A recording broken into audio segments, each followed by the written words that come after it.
Now we will focus on the general purpose financial statements of a governmental unit, and we will use an illustration. It's a hypothetical case. They call it City of Eastern South, and we will see their complete set of financial statements both for governmental wide and fund financial statements. So we know that the governmental wide financial statements basically present all of your assets, and it presents the complete set of financial information for a governmental unit, and it classifies every information into two categories: governmental and business type activities. On the other hand, if you look at the fund financial statements, you will see that there are three categories, which are governmental, proprietary, and fiduciary funds. So for the government-wide financial statement actually follows the actual accounting. On the other hand, if you look at those fund financial statements, then governmental funds actually follows the modified accrual accounting. And we all learned from our previous chapter that the governmental funds main focus is on current financial resources. On the other hand, if you look at the other funds, that means proprietary funds and fiduciary funds, they basically follow the same like the accrual accounting method. Now we will see the examples and we'll see the complete set of financial statements from your textbook. So I will take you to the textbook chapter and we will go over the key points from that hypothetical city of Eastern South. Now let's see these examples. So here, if you see the example, first they presented their statement of net position. So if you go to your textbook, please check page number 811.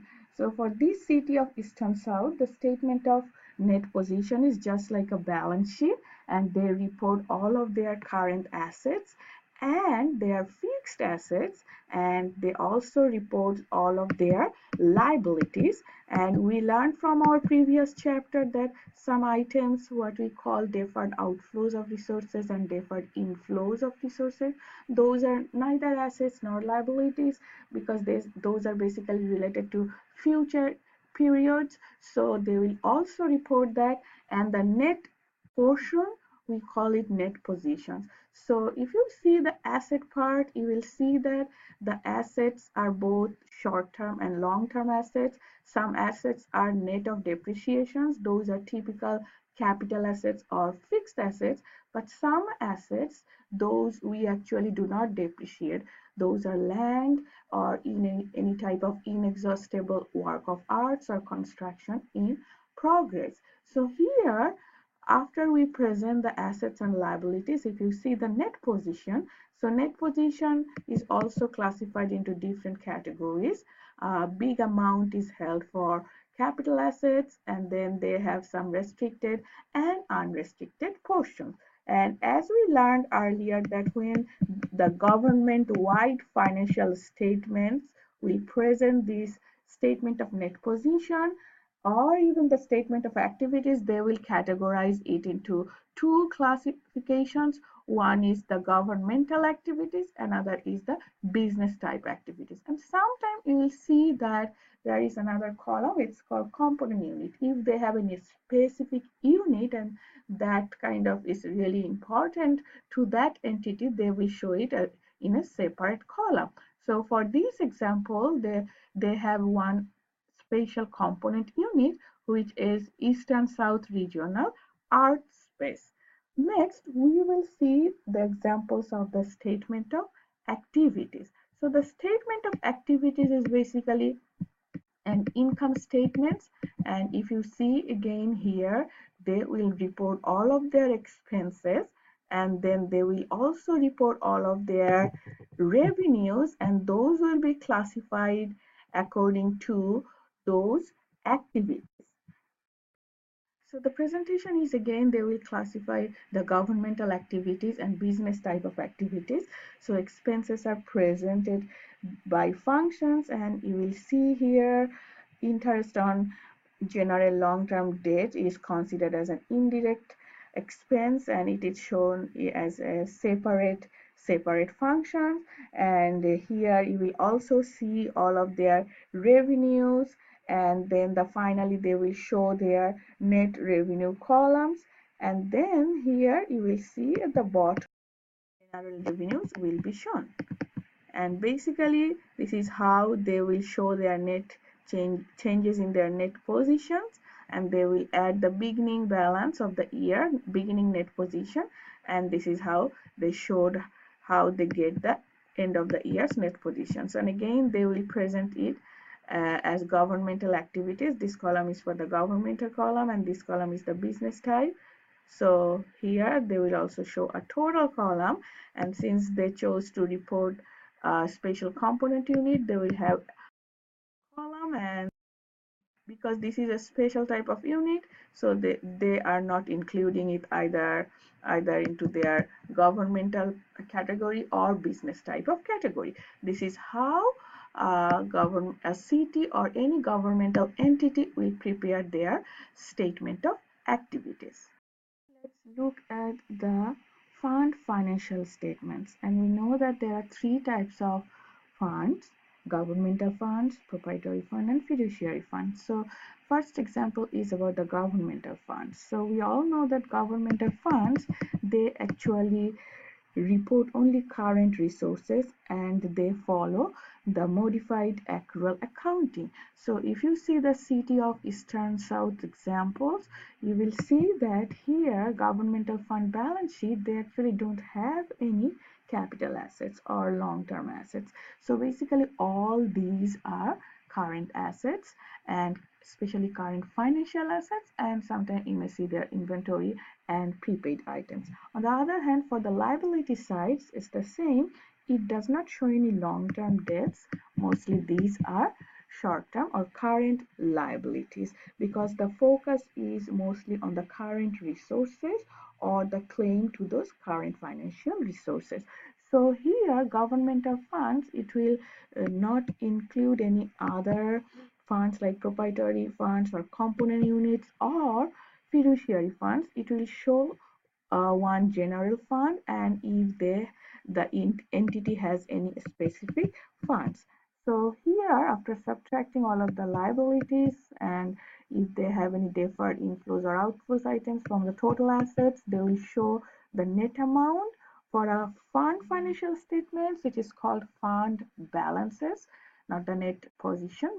So here fund balances, we learned from the previous chapter that could be categorized into 5 classifications: non-spendable, restricted, committed, assigned, and unassigned. Now if we look at this, their revenues, expenditures, and other changes in fund balances, which is just like an income statement, you will see that they have their major general fund column, and they have their major funds, and they will add up all other funds, governmental funds, and they will show the total column, and they will report all of their revenues, and they will subtract all of their expenditures, and this is how they will show what is the net changes in their fund balances. Now we will focus on one topic, which is called reconciliations. If you look at the fund financial statements, and if you look at the governmental fund statement of revenues, expenditures, and other changes in the fund balance, and if you look at the net change, now if you want to compare it with the government-wide financial statements, a statement of activities, and under the governmental activity column, you will see that those net changes are not equal. So I will actually show you the illustrations from the textbook. So this is the fund financial statement, statement of revenues, expenditures, and other changes, and we are just focusing governmental funds. And here if you see at the end their total change, here the governmental funds total change. Only for this year, net change is 24.8 million. So now, under these governmental funds, you know that the net change for their governmental activities is 24.8 million. Now, if you go back to their government-wide financial statements, and if you check their governmental activity column, and you will see here the amount is not the same, the change. Here, this is their government-wide financial statements, and they actually categorize it into two categories. So this first category, governmental activities, pretty much cover those governmental funds. But now if you see their net change here, this net change here under this governmental activity is 17.4 million. So under the fund financial statement, governmental funds net change is 24.8, but under the government-wide financial statements, and if you look at the governmental activity column, the net change is 17. The net change is actually 17.5. So there is one reason, because fund financial statements actually follows the modified accrual accounting. On the other hand, the wide financial statement follows accrual accounting. So you will see that because of these reasons, there is huge difference, and every governmental entity must need to prepare one short statement which is called the reconciliation. So for this reconciliation, they will figure it out what are the reasons for those differences. So they will start with their fund balance, and then they will show all of those reasons, and they will make an adjustment.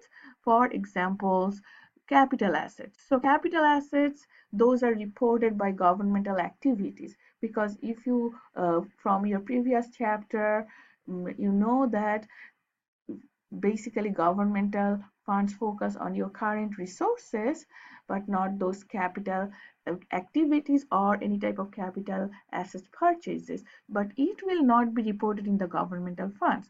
Same thing, bonds payable, and if it's long-term bond, so it is reported by the governmental activities, but it is not reported in the governmental funds.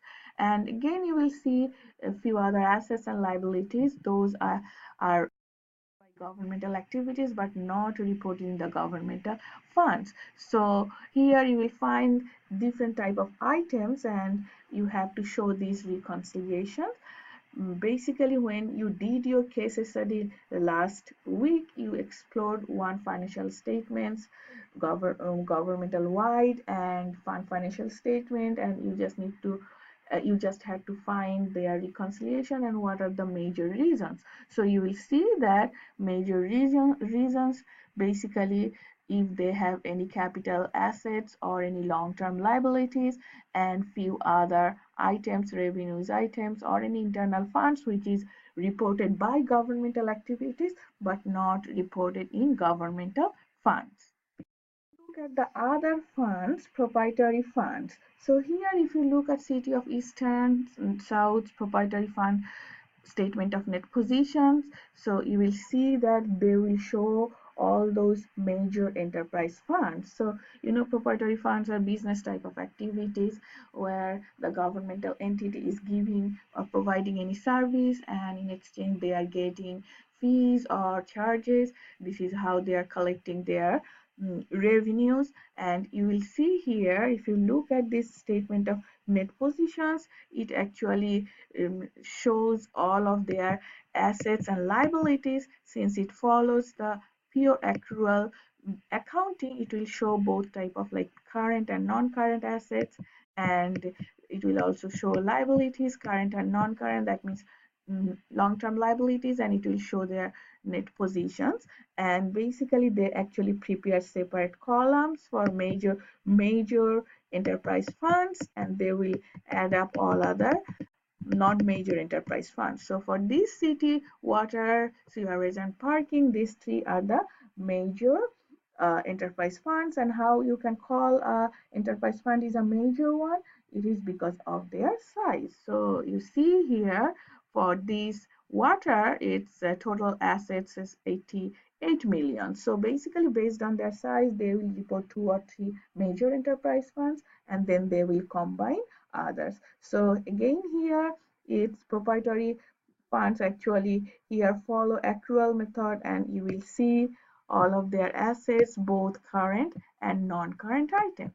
And now if you see their statement of changes in revenues, expense, and other changes, again they will present it based on their major funds, water, sewer, and parking, and they will add up other, and they can also show if they have any internal service funds, and that is categorized under the proprietary funds because it's kind of business type of activities. They will show their revenues and subtract their expenses, and this is how they will show how their net positions are changed based on different major proprietary funds, and overall they will also show their total changes, and they will add with the beginning balance, and then this is how they will show the net position at the end of the year under proprietary funds financial statements.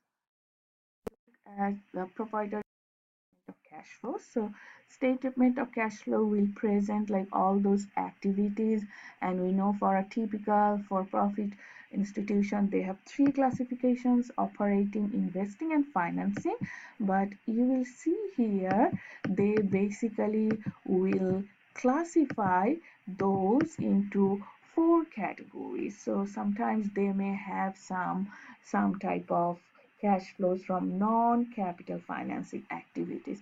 So here basically, for cash flow from non-capital financing activities, here if you see, it actually includes any type of proceeds or payment on debt that are not attributable to the acquisition or construction of any capital assets, right? On the other hand, any type of grants or subsidies if you receive that are not restricted for any capital purposes or any operating purposes. So they will have their operating activities, but for financing they will have two categories, again non-capital active financing activities, and another is capital financing activities. So capital financing activities means all type of long-term or capital asset related activities, how they finance it, if there is any inflows for selling of any assets or outflows for buying any assets. This is how the typical governmental entity as proprietary funds will prepare their statement of cash flows. If we go back to our PowerPoint slides, basically we covered one illustration, and these slides are kind of highlighting the key points that we discussed when we went over the textbook pages. Again, you saw the examples of one set government-wide statements, financial statements for City of Eastern South, and then you saw all of their fund financial statements, and for government-wide financial statements for their balance sheet type of statement, which is statement of net positions. It includes all long-term and short-term assets. That means your capital assets. Most of the capital assets are net of accumulated depreciations, but land, inexhaustible artwork, or construction in progress, you don't need to depreciate, and you will see their net position will have different type of classifications, restricted or unrestricted. On the other hand, when you saw the statement of activities, you will see the expenses are presented by function, and of course they have like two categories: governmental type activities or business type activities, and then they will show any general revenues at the bottom, and they can also prepare a separate column if they have any specific special units.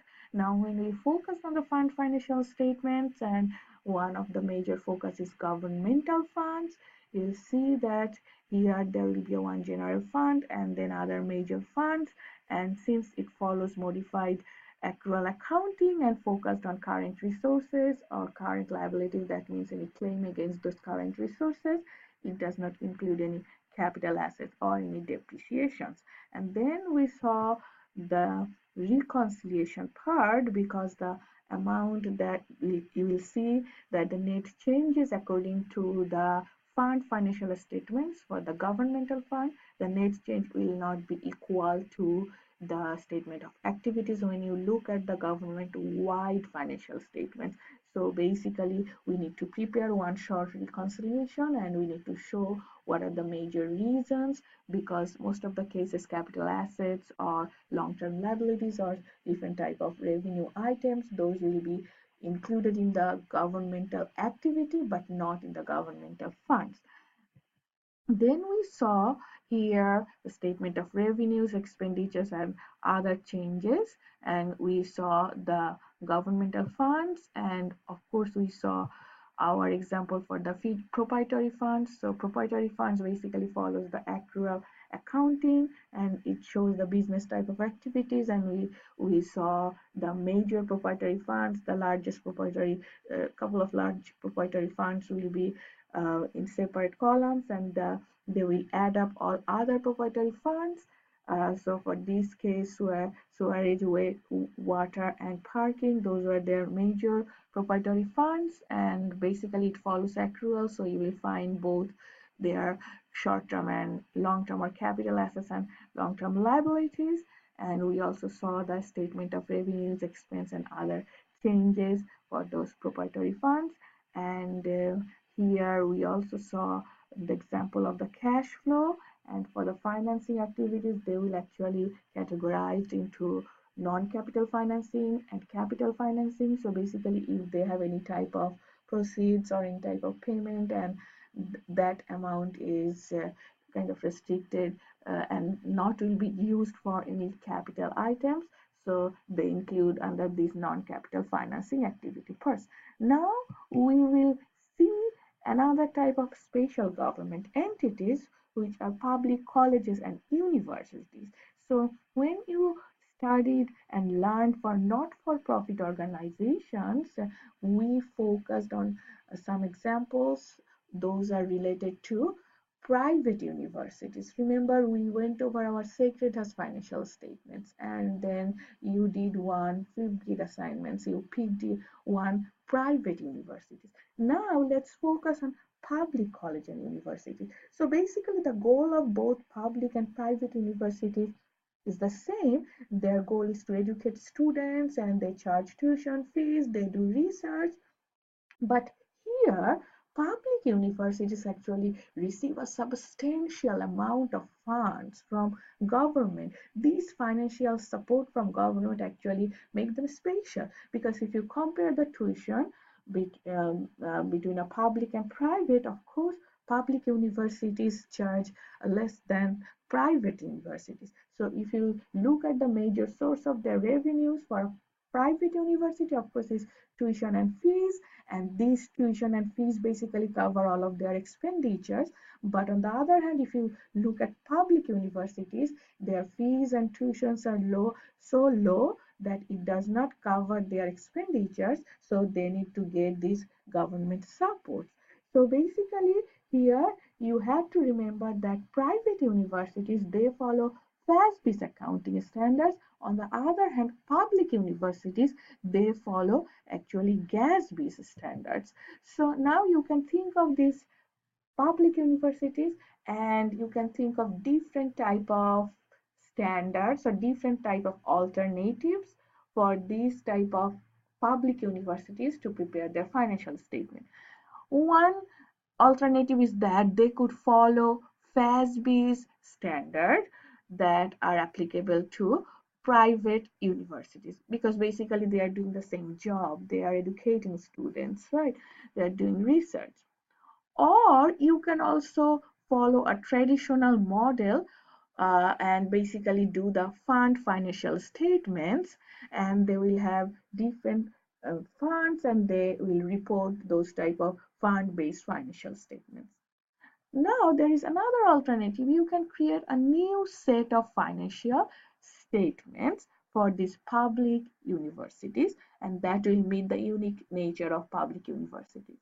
Now the last alternative is that adopt the same reporting model for public universities, that is for state and local government. So what GASB actually chose, GASB actually selected the fourth option because they think that public universities are special purpose governments and they are getting a huge amount of funds from government. So they say that they will follow the financial standards just like the any type of state and local governments. And basically you will see that for a private school they will have a huge amount of endowment. So this type of fixed asset they usually don't sell or don't use, rather they get a huge amount of investments, or because they get the income from those endowment and use those revenues. But on the other hand, for public universities, you will see their endowment amount is usually smaller. So basically, public universities will follow gas-based standard, and this is just like the state and local governments because it is considered as a special purpose government entity, and they actually need to prepare one single set of financial statements. So here, if you go to the textbook, you will see one illustration that they use for public universities. Now, if you look at the example from your textbook, which is from page number 826, they used one hypothetical example, James Madison Universities. It is a public university. They prepare one set of financial statement. It's kind of government wide. It's not the fund type of thing they follow. And for the statement of net positions, they report both current and non-current assets because those are based on actual accounting, and they also have liabilities, and this is how they will show their net positions, and they can also show if they have any component units. Now if we look at their statement of revenues, expense and changes in net positions, which is just like an income statement, you will see they have their operating part, another is a non-operating part. And for operating part they are charging tuition and revenues, well they are giving scholarships. But now after looking at their operating expenses, you will see that their net operating total operating revenues, which is 370, is not enough. 370 million is not enough to cover their operating expenses, which is 447 million. So basically they have an operating loss. So now they actually get a huge fund, huge amount from their state or federal governments and local governments. So they get this non-operating revenues. So these non-operating revenues, grants or state appropriations actually help them to cover their operating losses. And this is how they actually end up with their net position, I mean the changes in net position, which is positive. They have like increase in net positions, and then they will add it with the beginning year's balance. This is how they will find the end of the years. Now if you look at the statement of cash flow, it's just like the other government entities statement of cash flows, which we discussed earlier. They actually have four categories: cash flow from operating, cash flow from finance, has two kinds. One is non-capital financing, another is capital financing, and they will have another category which is cash flow from investing activities. So pretty much the public universities are following gas-based standard. They prepare one set of financial statements, and they have this unique nature. They are getting huge support from the federal or the state governments, and that help them to cover their operating losses.